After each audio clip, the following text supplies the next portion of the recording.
Bonjour à vous amis taureaux, bienvenue pour votre guidance pour ce mois de juillet 2020.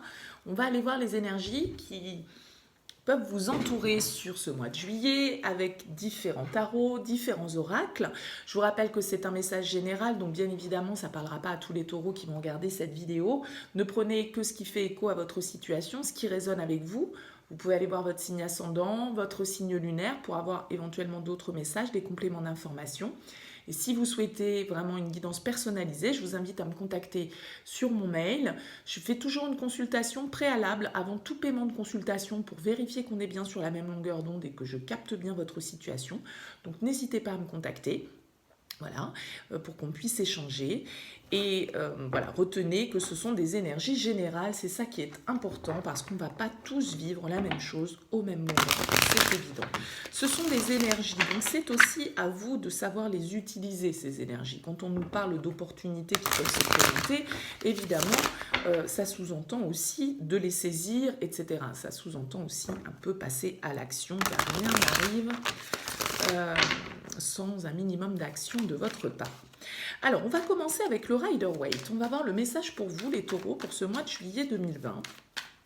Pour les taureaux, signe solaire, donc signe ascendant, signe lunaire taureau, on va voir un message un peu général pour vous, pour ce mois de juillet 2020. Allez, c'est parti pour les taureaux. À la coupe, on a un 2 de bâton et un 2 d'épée. Bon, il y a une idée de réflexion, il y a une idée de choix, de direction à prendre. 2 de bâton, il nous parle d'une énergie, effectivement, on est en train d'évaluer une situation. C'est mon petit bonhomme Michelin, hein, pour ceux qui regardent les guidances régulièrement, c'est celui qui planifie son itinéraire, qui évalue la situation, qui évalue une personne, un contexte, qui est en train en tout cas de réfléchir à la direction qu'il va prendre. Il a ce petit globe entre les mains, il se projette et il va définir, il va donc faire un choix forcément puisqu'il va devoir choisir un itinéraire. Peut-être pour manifester quelque chose de nouveau là, avec le magicien qui suit juste derrière, ça nous parle quand même de manifester, d'avoir les éléments en main pour pouvoir manifester une idée, concrétiser quelque chose, peut-être après une période de réflexion. Le 2 d'épée, il nous parle quand même d'une certaine forme d'indécision. Hein. Ce choix, cette direction à prendre, c'est peut-être pas si évident que ça avec ce 2 d'épée, parce qu'on a le 3 d'épée qui suit juste derrière, hein, qui nous parle d'avoir été blessé, peut-être trahi, ou qu'on doit justement peut-être par cette décision blesser ou avoir la sensation de trahir. Donc voilà, il y a une forme de dilemme un petit peu. Hein. C'est le choix un peu cornélien, le 2 d'épée. Alors, on va voir votre énergie principale. Après le 2 de bâton, le 3 de bâton. Ouais, vous vous projetez dans quelque chose de nouveau, hein, les taureaux. Il y a du nouveau projet à l'horizon. Vous voyez cette carte, ce personnage, il regarde vers de nouveaux horizons. Alors, il n'est pas forcément en mode action non plus, hein, le 3 de bâton, mais il est dans la projection. Avec le 2 de bâton, il a défini son itinéraire. Là, ça y est, maintenant, il est prêt. Il a choisi la direction dans laquelle il souhaitait aller. Et donc là, il attend la matérialisation, on va dire, de son désir, en fait. Donc, il y a vraiment une idée de projection, de se projeter, d'avoir le désir, en tout cas, de se projeter dans quelque chose de nouveau. Il y a une idée aussi un petit peu d'attente, hein, pourquoi pas avec ce 3 de bâton, puisqu'il attend là que ce navire vienne le chercher pour l'emmener sur la destination qu'il aura définie. Alors on va voir, on a un roi de denier, un 8 d'épée et un 2 de denier. Ça peut donc être un projet, là, avec les deniers, on nous parle éventuellement d'un projet matériel, d'un projet financier. Mais quelque chose voilà, il y a quand même un peu de blocage, parce que ce 8 d'épée, il est un peu coincé dans son mental. Hein. Peut-être que là, justement, on cogite trop à cette projection, on réfléchit peut-être un petit peu trop. Attention à ça, les taureaux, à pas trop mentaliser la situation. Peut-être que vous avez peur au niveau de votre équilibre financier, parce que le 2 de denier, il doit jongler un petit peu. Et le roi de denier, c'est une carte d'abondance, d'avoir accédé quand même à une certaine maturité financière, professionnelle, matérielle. Voilà, on est bien installé, on a un certain statut social. En tout cas, c'est quelque chose qui a de l'importance. Et avec ce 8 d'épée en plein milieu, effectivement, on peut être aux prises avec certaines croyances limitantes, une certaine forme, pourquoi pas, pour certains, de culpabilité. Et là, on est peut-être un peu dans l'hésitation.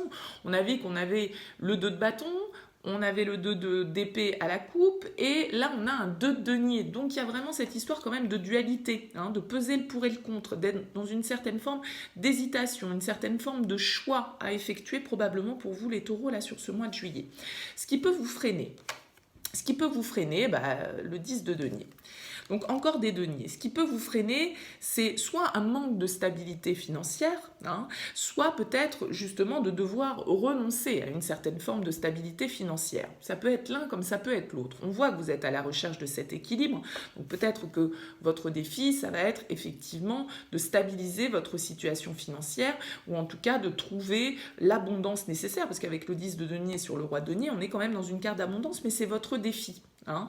Donc peut-être de bien gérer vos finances, de faire le bon investissement, d'effectuer, de réaliser quelque chose qui soit fructueux, hein, de bien analyser les choses, ou peut-être à l'inverse de devoir justement ouvrir un nouveau cycle et donc se séparer d'une partie de ses économies parce qu'on investit dans quelque chose, dans un nouveau projet, ou que voilà, notre situation impose un changement à ce niveau-là, au niveau de nos revenus, au niveau de notre stabilité matérielle, ou voilà, en tout cas c'est quelque chose d'assez ancré, d'assez terrien avec les deniers. Votre force, c'est le 5 d'épée.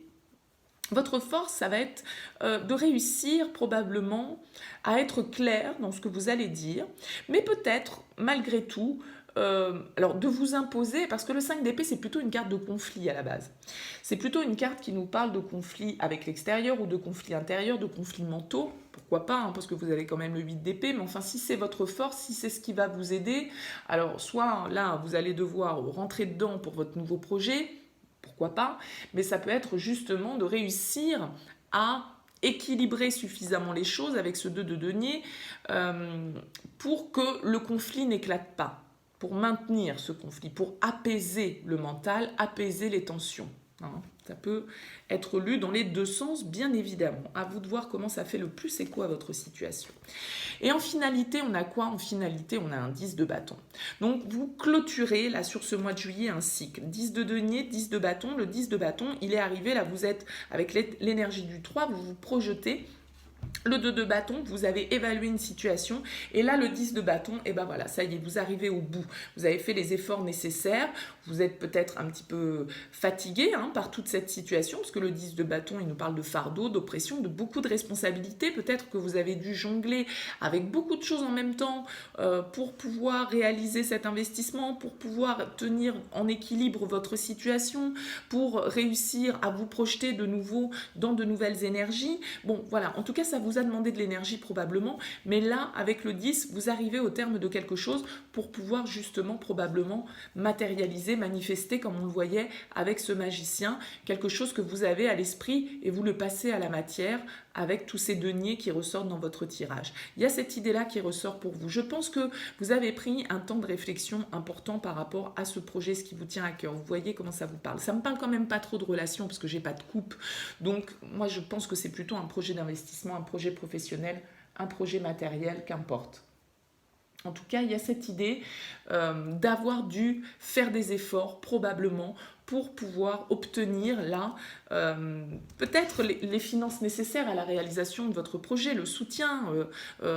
Ça peut être aussi le cercle familial, le 10 de denier, le foyer, qui soit un petit peu un frein parce qu'il y a une déstabilisation par rapport à ce nouveau projet de votre abondance, de votre ancrage familial, de votre ancrage financier ou matériel. C'est tout à fait possible. Voyez comment ça fait écho pour vous. En tout cas, on voit que on a l'énergie de la nouveauté et de la projection vers quelque chose de nouveau pour vous, quel que soit le domaine. Mais honnêtement, c'est vrai que pour moi, ça ne me parlait pas en termes relationnels sur ce premier tirage. Alors, on va plus avoir des infos relationnelles avec l'oracle d'Isawat. Je ne sais pas si vous connaissez la chaîne d'Isawat, je vous invite à aller la découvrir si ce n'est pas le cas. C'est elle qui a créé cet oracle, donc beaucoup plus axé relationnel, sentimental. On va voir un petit peu le message pour vous, les taureaux, pour ce mois de juillet. Voir ce qu'il en ressort. Allez, pour les taureaux. Juillet 2020, quel message pour les taureaux?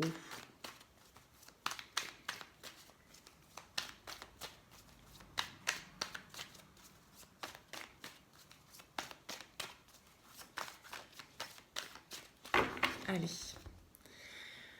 Le risque, bah ouais, va falloir se lancer, hein. Mais bon, a priori, on a vu que vous aviez étudié et que vous étiez justement là en phase de projection. Donc, vous voyez, le risque, ça, voilà, hein, c'est une carte qui invite à la prise de risque. On se lance dans le vide, ça y est, on part pour quelque chose de nouveau avec tous les risques que ça comporte, puisque évidemment, on ne connaît pas la suite. Il y a probablement eu dans cette situation des blocages, des retards. Les choses ne se sont pas passées peut-être forcément toujours de manière fluide, hein. Avec la carte de la bûche, voilà, on nous parle de ralentissement, on va dire, plus que de blocage réellement. On a le narcisse, la bénédiction, la méduse et l'abeille.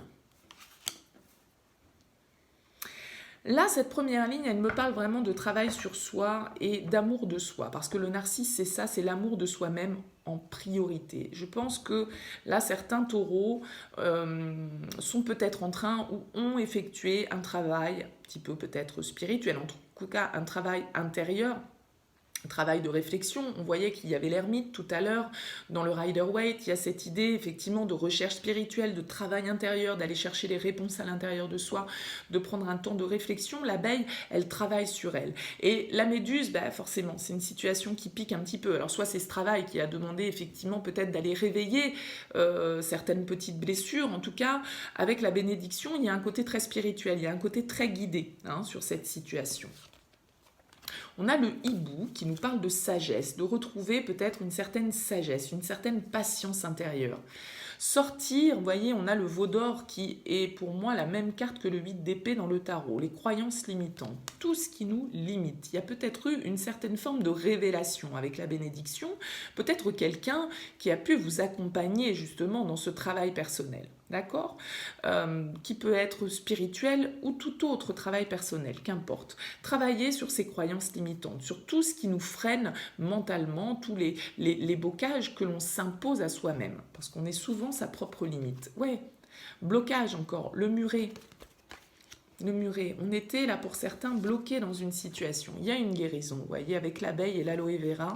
C'est comme si certains d'entre vous avaient trouvé une certaine voie spirituelle, une certaine écoute peut-être auprès de quelqu'un, une certaine sagesse intérieure qui leur permet de pouvoir dépasser peut-être maintenant certains obstacles, certaines croyances, d'avoir guéri peut-être certaines blessures qui inconsciemment les freinaient à évoluer. On a la carte de l'univers qui nous dit que tout est à la bonne place.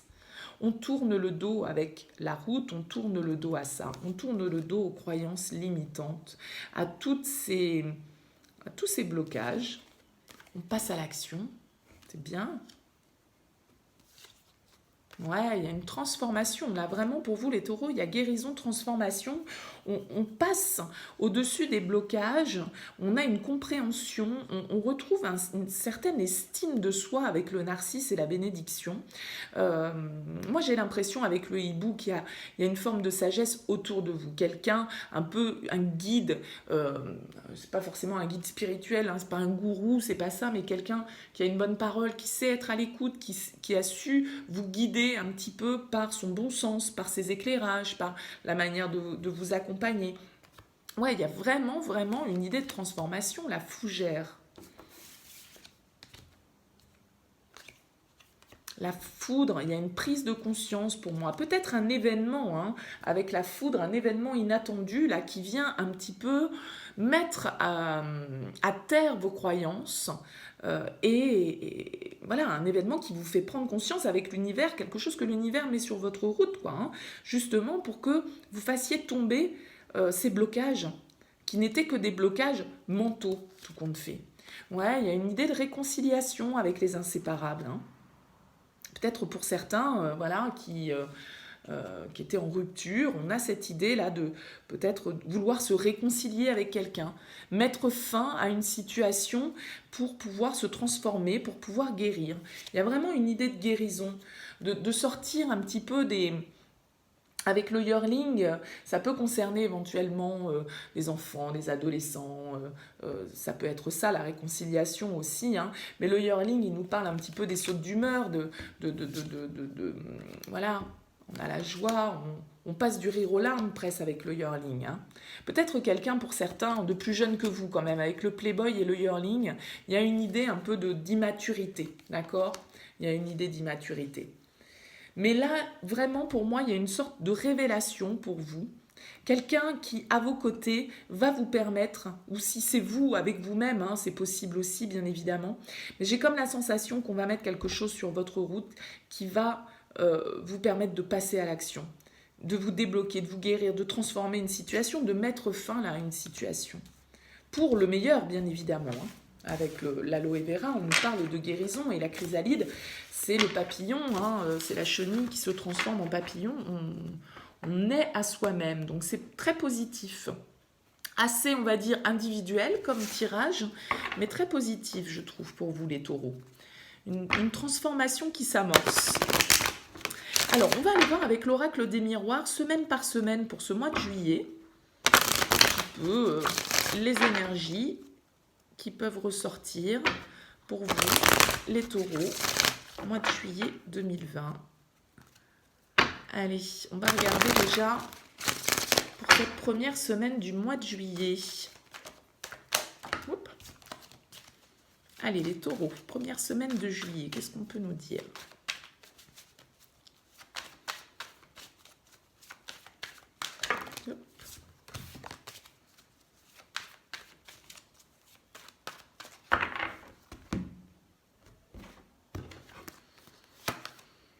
Miroir magique. Ok, c'est plutôt pas mal, c'est la meilleure carte du jeu. On va voir ensuite voyage et enfant. Carte très positive, très légère. Le voyage, ça peut effectivement, pour certains, nous parler de déplacement, soit en famille, avec les enfants, en tout cas avec une certaine forme de légèreté. Ça peut être aussi un déplacement pour un nouveau projet, pour la mise en place de quelque chose de nouveau. Un investissement, un projet professionnel, une nouvelle relation, qu'importe. En tout cas, avec le miroir magique, c'est quelque chose de très positif, c'est quelque chose qu'on attendait. Il y a une idée de légèreté avec le voyage. On prend de la hauteur, on se sent léger avec l'enfant, il y a ce côté espiègle, voilà, moment présent. Donc de très belles énergies pour la première semaine et éventuellement effectivement avec la carte du voyage, mois de juillet, pour certains ce sera le moment des vacances, donc ça peut nous parler de ça bien évidemment également. Alors, on va aller voir la deuxième semaine pour vous les taureaux. Qu'est-ce qu'on nous dit ? On nous parle travail. Distance, encore, ça bouge chez les taureaux. Parce que voyage, distance, il y a quand même une idée de déplacement. Peut-être un déplacement professionnel. La tranquillité. Alors la tranquillité et travail, ça me fait penser un petit peu à ce travail justement personnel qu'on évoquait tout à l'heure avec l'oracle d'Isawat. Le fait de cette petite abeille qui travaille sur elle avec l'aloe vera, qui se guérit. Il y a cette idée... Là, effectivement, alors on peut nous dire aussi qu'on prend de la distance justement par rapport à notre job et zen, hein, on cultive la zen attitude parce que justement on est dans cette période de vacances, ça nous permet de nous éloigner de notre travail, etc. Bien évidemment, assez basiquement, on peut y voir ça. Mais ça peut être aussi une prise de distance, une prise de hauteur qui permet de faire un travail sur soi et de retrouver en quelque sorte un équilibre, un bien-être intérieur, mais qui peut être bien sûr lié aux vacances. On ne va pas le nier. On a le changement pour cette troisième semaine de juillet. L'amour et l'homme. Donc là, on nous parle d'une... Excusez-moi, je suis attaquée. D'ailleurs, vous les voyez peut-être sur la vidéo par une mouche.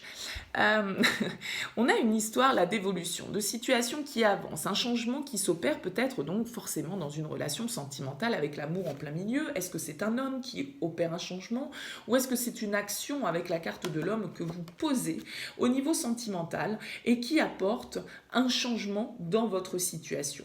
Donc bien évidemment, le changement c'est assez large, mais on voit qu'en tout cas on fait avancer, on fait tourner la roue dans une relation, peut-être une relation à distance hein, avec tout ça, un éloignement qui avait pu s'opérer éventuellement dans une relation sentimentale.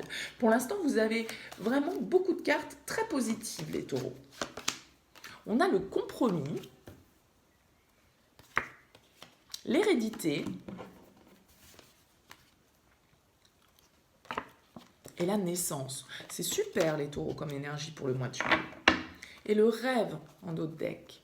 Là, on a l'idée, avec l'hérédité, ça peut nous parler de notre passé, ça peut aussi nous parler de nos liens karmiques, ça peut nous parler de transmission, de patrimoine. On le voyait avec le Rider-Waite, hein, on avait cette histoire de 10 de denier, d'investissement, d'abondance avec le roi de denier, où on voyait que le premier tirage pouvait être orienté quand même plutôt professionnel, matériel, investissement. Donc là, avec le compromis, bien évidemment, on peut nous parler de négociations autour d'un contrat, d'une acquisition, d'un contrat de travail, d'un projet quelconque.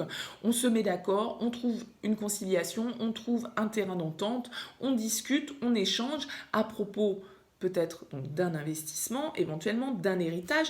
En tout cas, il y a une histoire de nouveaux projets. Hein. On voyait avec le rider, pareil tout à l'heure, avec le 2 de bâton, le 3 de bâton, que vous aviez évalué une situation, que vous étiez en train de vous projeter dans quelque chose de nouveau. Vous deviez clôturer, hein, voilà, vous clôturiez avec le 10 de bâton qui nous parlait d'être arrivé au bout d'un cycle. Là, il y a une histoire de naissance ou de renaissance peut-être pour certains. Ça peut être avec ces cartes-là un changement dans une situation sentimentale et une renaissance d'une relation du passé, on se met d'accord, on se retrouve, on discute, ça peut tout à fait être ça. En tout cas, globalement, vos énergies sont très très positives sur ce mois de juillet pour vous les taureaux, c'est des très belles choses qui s'annoncent, de la légèreté, peut-être effectivement des déplacements, des vacances, des choses qui vous permettent de retrouver un certain équilibre, de retrouver un certain bien-être, de vous poser, de retrouver le calme, de pouvoir peut-être justement modifier votre comportement dans vos relations sentimentales, retrouver un certain équilibre et pouvoir donner naissance ou renaître à quelque chose de nouveau. Donc c'est vraiment des énergies très très sympas pour vous les taureaux sur ce mois de juillet pour l'instant. Je trouve ça cool, j'ai pas d'ascendant taureau, ni de signe lunaire en taureau, quel dommage. On va donc finir avec le Morgan Greer Tarot, avec un tirage à 9 cartes. Alors, on va dire un peu passé, présent, futur, mais bon, voilà, hein, ça reste très indicatif, bien évidemment. On ne vit pas tous les choses au même moment. Le passé, c'est peut-être votre présent, le futur, c'est peut-être votre passé, que sais-je. Vous aurez compris, à vous de voir comment ça vous parle et où vous vous situez. Donc, on va voir un petit peu le message pour vous, les taureaux, sur ce mois de juillet, avec le Morgan Greer Tarot. Allez, c'est parti pour vous, les taureaux. Les taureaux pour ce mois de juillet 2020.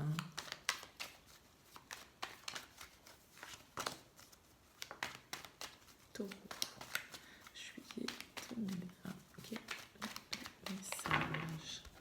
Allez, c'est parti. Qu'est-ce qu'on a à la coupe? On retrouve notre petit roi de denier qu'on avait déjà avec le Rider-Waite. Donc, il y a vraiment une idée pour certains d'investissement, d'abondance, du côté matériel, sécurité matérielle, vous voyez. Hein, il y a cette notion quand même qui ressort de nouveau. Et on a le 8 de bâton qui nous parle de choses qui bougent rapidement, de déplacement éventuellement, hein, aussi avec le 8 de bâton.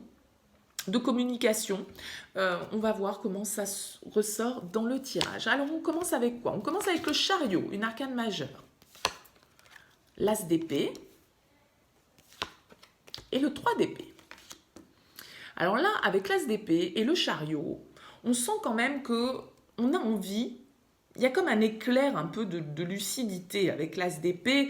Il y a une certaine clarté d'esprit qui est trouvée, une certaine vérité qui se fait au niveau mental, ou une vérité qui nous est annoncée, une décision qui est prise, on tranche dans quelque chose. Ça me rappelle un petit peu cette carte de la foudre qu'on retrouvait avec l'oracle d'Isawat, qui nous parle de cette illumination, de cet événement un petit peu soudain, de cette clarté qui se fait. Ça peut être avec le chariot dans le domaine professionnel, bien évidemment. En tout cas, le chariot nous parle d'envie de progresser, de faire avancer les choses, de décider de suivre une direction. Avec cet as d'épée, on a compris, on voit clair peut-être dans la direction que l'on souhaite prendre. Encore une fois, comme ce 2 de bâton qui évaluait et ce 3 qui se projetait, le chariot, lui, c'est aussi une carte de progrès, c'est une carte d'avancement. Donc, Pour que le chariot avance, il faut lui définir une trajectoire justement bien claire. Sinon, il peut aller un petit peu dans tous les sens et n'importe comment et gaspiller son énergie. Donc, on a vu avec le 2 de bâton et le 3 de bâton que vous étiez dans cette démarche-là. Et l'As d'épée nous apparaît comme une certaine clarté, une prise de décision, quelque chose voilà, qui devient lucide. Peut-être par rapport à certaines déception du passé, peut-être par rapport à certaines ruptures, un certain deuil, certaines douleurs avec le 3 d'épée. D'accord? Il faut peut-être laisser quelque chose derrière soi. Il y a cette idée-là qui peut ressortir. Le 3 d'épée était ressorti à la coupe avec le Rider-Waite derrière le 2 d'épée, cette histoire d'indécision, de choix un petit peu cornélien. Le fait de devoir faire souffrir ou de devoir blesser. Et ça, voilà, qui peut du coup être une petite difficulté forcément. La reine de coupe, le magicien encore qui revient, qui était également avec le rider en dos de deck, et l'ermite qui revient également. Donc là, il y a cette idée de vouloir un as, le magicien qui est l'arcane numéro 1, il y a une idée de nouveau départ. Il y a quelque chose de nouveau qui se met en place pour vous, qui se manifeste, en tout cas déjà dans votre esprit, et avec le magicien, vous avez envie de le manifester dans la matière. Le magicien, il a tous les talents, toutes les compétences pour pouvoir manifester son désir, il a confiance en lui, il a envie, émotionnellement, il est stable avec cette reine de coupe, et cet ermite nous parle de réflexion. On a pris le temps de réfléchir, on l'a vu déjà avec le premier tirage, par rapport à ce que l'on souhaitait manifester. On a pris ce temps d'introspection, cette démarche de réflexion pour pouvoir manifester aujourd'hui dans la matière ce que l'on souhaite. On a un 8 d'épée qu'on retrouve également, qui était avec le Rider-Waite, un 9 de bâton et un 7 d'épée. La manifestation de ce que vous souhaitez n'est pas si facile que ça. Elle n'est pas si facile que ça parce que vous êtes probablement toujours un petit peu limité par vos propres blocages, votre propre croyance. Vous êtes peut-être en plein conflit intérieur par rapport à vos désirs, par rapport à ce que vous souhaitez matérialiser. Il peut y avoir, si vous êtes dans un projet d'investissement ou dans un projet professionnel, de développement, de la rivalité, de la concurrence avec le 5 de bâton. Ça nous parle de cette tension un petit peu, de devoir relever un certain défi. Donc vous avez un défi à relever sur ce mois de juillet. Et pour manifester ce que vous souhaitez, là, cet éclairci, cette nouvelle idée, ce nouveau concept éventuellement pour certains, eh bien, on voit que, voilà, il va falloir quand même, avec le 9 de bâton, fournir des efforts. Le 9 de bâton, souvent, il est quand même... Il est prudent, il est un peu sur la défensive, il doit protéger, hein, il se protège. Donc on est peut-être un petit peu limité, hein, effectivement, et on y va avec une certaine prudence. On peut avoir, attention, avec le 7 d'épée, soit des personnes face à nous qui ne nous disent pas tout. Effectivement, on vous invite là avec le 9 de bâton à être prudent. Avec le 7 d'épée, on est dans une idée de filer un peu en douce, de stratégie, de choses qu'on ne fait pas forcément au grand jour. Alors ça peut être vous qui devez user de stratégie, qui devez user de prudence par rapport à ce que vous souhaitez manifester, c'est tout à fait possible. Cette carte, elle peut être vue de manière positive comme de manière négative. Donc soit c'est votre énergie et vous faites preuve un petit peu de ruse, effectivement, d'une certaine forme de cachotterie, un peu pour pouvoir faire les choses en douce, entre guillemets, pas de manière ouverte, pas de manière frontale. Peut-être que vous avez la sensation que comme ça, vous assurez un petit peu vos arrières avec ce 9 de bâton. Attention quand même à ne pas ne pas agir de la sorte par rapport à un concept mental que vous avez qui ne serait pas adapté à la situation, d'accord? Mais vu qu'il y a cette idée de rivalité, vu qu'il y a cette idée de défi, de compétition un petit peu qui peut ressortir avec le 5 de bâton, peut-être qu'effectivement vous devez faire preuve de stratégie, vous devez faire preuve d'une certaine forme de prudence par rapport à ce projet que vous souhaitez porter. En tout cas, on voit que vous avez la motivation avec le chariot pour réaliser ce que vous souhaitez. Il y a eu une réflexion qui a été opérée, vous n'avez pas fait les choses de manière impulsive, mais on sent effectivement que ce qui vous tient à cœur va vous demander de l'énergie, va vous demander peut-être une certaine stratégie, va vous faire ressentir peut-être une certaine forme de culpabilité, parce que quand je disais tout à l'heure ce 3 d'épée, ça peut être que cette décision, cette direction que vous souhaitez prendre, elle peut blesser des gens autour de vous. En tout cas, vous avez peut-être peur de ça avec ce 8 d'épée, c'est peut-être cette croyance limitante de croire que votre choix va être blessant pour d'autres, mais ça peut être bien évidemment la réalité. En tout cas, le 8 d'épée peut nous parler de cette culpabilité que l'on ressent effectivement vis-à-vis des autres, parce qu'on ne fait pas, si on fait les choix pour soi, on a l'impression qu'on va décevoir les autres, mais dans la vie, les choix, ils doivent être faits, bien évidemment, pas au détriment des autres, mais pour soi en priorité. Donc, il peut y avoir cette idée un petit peu de culpabilité, là, pour certains, donc de devoir voilà, se mettre quelques barrières, protéger ses acquis aussi. Voilà, ça ne se fera pas sans effort en tout cas, hein, ça ne se fera pas sans effort. Et voilà, petite prudence par rapport à ça, soit c'est vous qui devez faire preuve de stratégie et être un petit peu, voilà, pas tout dire, peut-être, dans cette situation, pour pouvoir vous protéger. Je ne sais pas s'il y a cette notion de compétition, de rivalité, c'est tout à fait possible que ce soit le cas. En tout cas, voilà, c'est des énergies, encore une fois, de nouveauté avec ce magicien, et puis avec ce roi de denier qui est en de deck, on nous parle de cette abondance, on nous parle de ce côté vraiment boss, hein, parce que le roi de denier, c'est quand même le boss du tarot. Alors, il est suivi derrière du diable, hein. Vous allez peut-être vous libérer de quelque chose, hein. Vous allez peut-être mettre fin à quelque chose, hein, avec ce 3 d'épée. Vous avez peut-être mis fin à quelque chose, à une certaine forme de dépendance matérielle, de dépendance financière. Ça peut être aussi les finances, hein, le diable. Hein. Donc avec le roi de denier, il y a une côté à peut-être de sortir d'une situation difficile, de retrouver un certain équilibre avec le 6 de denier pour pouvoir être dans la stabilité et retrouver plus de légèreté et plus d'harmonie au niveau de votre vie de manière générale et de vos relations également, parce qu'il y a quand même cette reine de coupe qui est là, d'accord, qui nous parle de nos émotions, qui nous parle de notre compassion, de notre générosité, d'être en accord avec ces émotions, de les assumer, de les exprimer. Donc, on est sur de très jolies énergies pour vous, même si on sent que, voilà, il y a des épées, 7 d'épée, 8 d'épée, 9 de bâton, 5 de bâton, vous allez devoir certainement devoir faire preuve de persévérance, peut-être d'obstination, de stratégie, pour pouvoir réaliser ce qui vous tient à cœur, les taureaux. En tout cas, ce sont pour moi des énergies très très sympas. J'espère que ça vous aura parlé. N'hésitez pas bien évidemment à me faire part de vos commentaires. C'est toujours intéressant pour moi. N'hésitez pas à liker, ça me fait plaisir. Et puis bien évidemment, si vous n'êtes pas abonné, n'hésitez pas à vous abonner.